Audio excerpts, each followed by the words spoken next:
ہو سکتا ہے کہ آپ اس نام کو پہلی بار سن رہے ہوں۔ یہ خلافت عثمانیہ کا وہ بہادر جرنیل تھا جو اکیلا تن تنہا عرب باغیوں اور برطانیہ اور اس کے اتحادی افواج سے 72 دن تک لڑتا رہا، اور بعد میں برطانیہ نے ان کی بہادری اور دلیری سے متاثر ہو کر ان کو صحرائی چیتا یا ٹائگر آف دی ڈیزرٹ کا خطاب دیا تھا۔ تاریخ اسے مدینہ کے محافظ کے نام سے یاد کرتی ہے۔ وہ خلافت عثمانیہ کا ایک بہادر جرنیل تھا، لیکن جس چیز نے اس کی شخصیت اجاگر کی تھی وہ تھا اس کا حضور صلی اللہ علیہ وآلہ وسلم سے تعلق اور عشق۔ پہلی جنگ عظیم کے دوران برطانیہ تقریباً ہر جگہ سلطنت عثمانیہ کے ہاتھوں شکست پہ شکست کھاتا جا رہا تھا، تو اسے ایک چال سوچی۔ اس نے شریف مکہ حسین بن علی جو کہ حجاز کا گورنر تھا اپنے ساتھ اس لالچ سے ملا لیا کہ جنگ کے اختتام پر اسے مسلمانوں کا خلیفہ بنایا جائے گا۔ شریف مکہ نے خلافت عثمانیہ کے خلاف بغاوت کر دی اور مکہ اور جدہ پر قبضہ کر لیا۔ اس کے بعد وہ مدینہ کی طرف بڑھا۔ اس کے ساتھ انگریز اور فرانسیسی فوجیں بھی تھیں، اور لارنس آف عربیہ نامی بدنام زمانہ جاسوس بھی تھا۔ انہوں نے 1916 کو مدینہ کا محاصرہ کر لیا۔ یہ محاصرہ 1919 تک جاری رہا، کیونکہ ان کو یہاں کے عثمانی مجاہدوں کی طرف سے سخت مزاحمت کا سامنا کرنا پڑ رہا تھا۔ اس وقت مدینہ شہر کا دفاع ایک عثمانی سپہ سالار فخری پاشا یا عمر فخر الدین پاشا کے زیر نگرانی تھا۔ یہ شخص انتہائی دلیر اور صاحب ایمان تھا۔ مدینہ منورہ کے باسی اس کی بہادری اور حسن انتظام پر اسے بہت پسند کرتے تھے۔ عربوں کی غداری کی وجہ سے عثمانیہ کو شدید دھچکا لگا، اور برطانیہ اور اس کے اتحادی بڑی تیزی سے عثمانیہ کے علاقوں کو اپنے قبضے میں لیتے جا رہے تھے۔ عثمانیہ کے اتحادی بلغاریہ کے ہتھیار ڈالنے پر جرمنی نے بھی ہتھیار ڈالے، اور اسی وجہ سے بالآخر سلطنت عثمانیہ کو بھی برطانیہ اور اتحادیوں کے سامنے ہتھیار ڈالنے پڑے۔ اس وقت شریف مکہ اور ان کے بیٹے علی، فیصل اور عبداللہ اس خیال میں تھے کہ اب فخر الدین بھی ہتھیار ڈال دے گا اور مدینہ اس کے ہاتھ آ جائے گا، لیکن فخر الدین نے ہتھیار نہیں ڈالے اور برابر لڑتا رہا۔ مدینہ شہر کو سامان رسد پہنچانے والی ٹرین کو انگریز ناکارہ کر چکے تھے، اور اسی طرح فخر الدین کو باہر سے کوئی امداد نہیں پہنچ رہی تھی۔ محاصرے کے دوران مدینہ پر 130 بار حملہ کیا گیا، اور 30 اپریل 1918 کو مدینہ کی مقدس سرزمین پر 300 بم برسائے گئے۔ کھانے پینے کی چیزیں ختم ہو چکی تھیں، اور فخر الدین اور اس کی فوج ٹڈے کھاتے رہے، لیکن ہتھیار نہیں ڈال رہے تھے، اس لیے کہ اس کو خواب میں حضور صلی اللہ علیہ وآلہ وسلم نے حکم دیا تھا کہ ہتھیار نہیں ڈالنا۔ ایک ترک مصنف لکھتا ہے، ایک مرتبہ 1918 میں جمعہ کے دن فخر الدین پاشا مسجد نبوی میں نماز کے دوران خطبہ دینے ممبر کی سیڑھیوں پر چڑھنے لگا تو آدھے ہی راستے میں رک گیا اور اپنا چہرہ حضور صلی اللہ علیہ وآلہ وسلم کے روضہ مبارک کی طرف کرتے ہوئے کہنے لگا، اے اللہ کے رسول صلی اللہ علیہ وآلہ وسلم، میں آپ صلی اللہ علیہ وآلہ وسلم کو کبھی نہیں چھوڑوں گا۔ اس کے بعد اس نے نمازیوں اور مجاہدین سے ولولہ انگیز خطاب کیا، مسلمانوں، میں تم سے حضور صلی اللہ علیہ وآلہ وسلم کا نام لے کر جہاد کی اپیل کرتا ہوں، جو اس وقت میرے گواہ بھی ہے۔ میں تمہیں یہ حکم دیتا ہوں کہ دشمن کی طاقت کی پرواہ نہ کرتے ہوئے ان حضور صلی اللہ علیہ وآلہ وسلم کا اور ان کے شہر کا آخری گولی تک دفاع کرو۔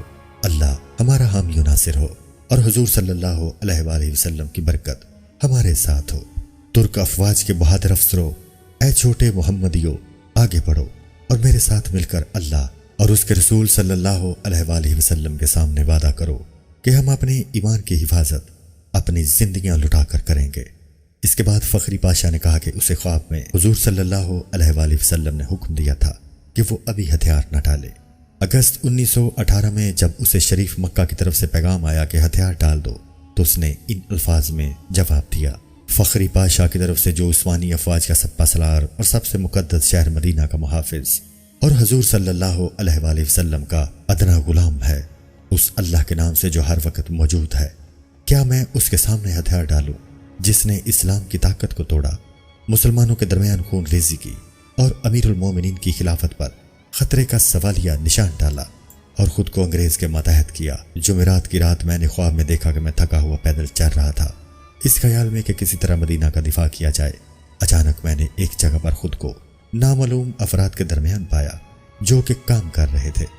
پھر ان میں سے ایک بزرگ شخصیت کو دیکھا، وہ حضور صلی اللہ علیہ وآلہ وسلم تھے۔ ان پر اللہ کی رحمت ہو، انہوں نے اپنا بایاں ہاتھ میری پیٹھ پر رکھا اور مجھ سے تحفظ کا احساس دلانے والے انداز میں کہا، میرے ساتھ چلو۔ میں ان کے ساتھ 3-4 قدموں تک چلا اور پھر بیدار ہو گیا۔ میں فوراً مسجد نبوی گیا اور ان کے روزے کے قریب اپنے رب کے حضور سجدے میں گر پڑا اور اللہ کا شکر ادا کیا۔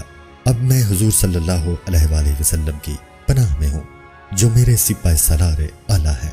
میں مدینہ کی عمارتوں، سڑکوں اور اس کی حدود کے دفاع میں دل و جان سے مصروف ہوں۔ اب مجھے ان بیکار پیشکشوں سے تنگ نہ کرو۔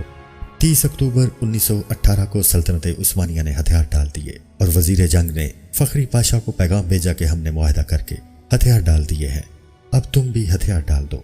لیکن فخری پاشا نہ مانے اور اپنی تلوار حوالے کرنے سے انکار کیا۔ اس پر سلطنت عثمانیہ نے اسے عہدے سے برطرف کر دیا، لیکن اس کے باوجود بھی وہ ڈٹے رہے اور اسی طرح لڑتے رہے۔ اسی طرح جنگ ختم ہونے کے باوجود یہ صحرائی چیتا، یہ عاشق رسول صلی اللہ علیہ وآلہ وسلم 72 دن تک اکیلے عرب باغیوں اور برطانیہ اور اس کے اتحادیوں سے لڑتا رہا اور اپنے چھوٹے سے دستے سے مدینہ کی حفاظت کرتا رہا۔ آخرکار اس کے اپنے ہی ساتھیوں نے تنگ آ کر خود اس کو پکڑ کر دشمنوں کے حوالے کر دیا۔ یوں 2 فروری 1919 کو شریف مکہ کے بیٹے علی اور عبداللہ شہر مدینہ میں داخل ہوئے اور 12 دن تک شہر نبی صلی اللہ علیہ وآلہ وسلم میں لوٹ مار کرتے رہے۔ 4850 گھروں کو جن کو فخر الدین نے تالے لگوائے تھے انہیں توڑ کر لوٹ لیا گیا۔ فخر الدین نے 2 سال مالٹا میں قید میں گزارے۔ 1921 کو رہائی ملنے کے بعد دوبارہ ترکی افواج میں شامل ہوئے اور یونان اور فرانسیسیوں کے خلاف جنگیں لڑی۔ اس کے بعد وہ افغانستان میں ترکی کے سفیر رہے۔ 22 نومبر 1948 کو دل کا دورہ پڑا اور اپنے خالق حقیقی سے جا ملے۔ ان کی خواہش کے مطابق انہیں استنبول میں دفن کیا گیا۔ اللہ آپ کی قبر کو نور سے بھر دیں۔ افسوس اس بات کا ہے کہ ہماری نسل سرے سے اس کے نام سے واقف نہیں۔ ایک سوچے سمجھے منصوبے کے تحت ہمیں سوشل میڈیا اور فضول فلم و ڈراموں میں مشغول کیا گیا ہے تاکہ ہم اپنے آباء و اجداد کے ان ایمان افروز کارناموں سے بالکل بے خبر رہیں اور ہمارے اندر وہی عقابی روح پیدا نہ ہو۔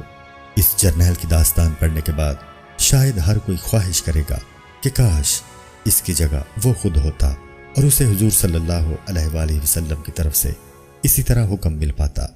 اب وقت آ گیا ہے کہ ہم دوبارہ اپنے ان اسلاف کو زندہ کریں جو اللہ اور اس کے رسول صلی اللہ علیہ وآلہ وسلم کے نام پر مر مٹے۔ اپنے بچوں کو اس قسم کے واقعات سے ان کی تربیت کریں تاکہ دشمنان اسلام کو ایک بار پھر فخر الدین پاشا کا سامنا کرنا پڑے۔ اللہ ہم سب کا حامی و ناصر ہو۔